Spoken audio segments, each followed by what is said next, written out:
and Africa. Working principle of heat pump dryer. Heat pump dryer works based on reversed Carnot cycle. Refrigerant absorbs heat from ambient environment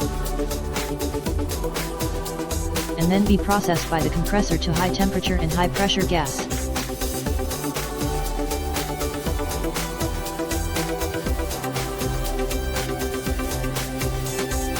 The high temperature and high humidity resistant internal circulating fan transfers heat from the condenser to the drying room.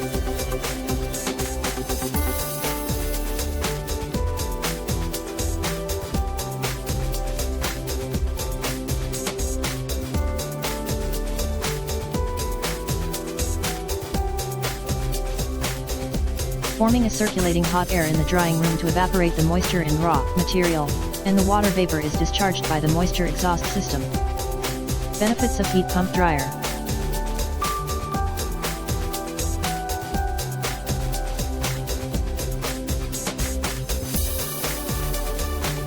High efficiency. Heat pump dryer features multi-stage heat recovery units, which discharges moisture and reuse heat, reducing heat loss caused by exhausting moisture. So its energy efficiency is higher than most traditional drying equipment. Lower operating cost.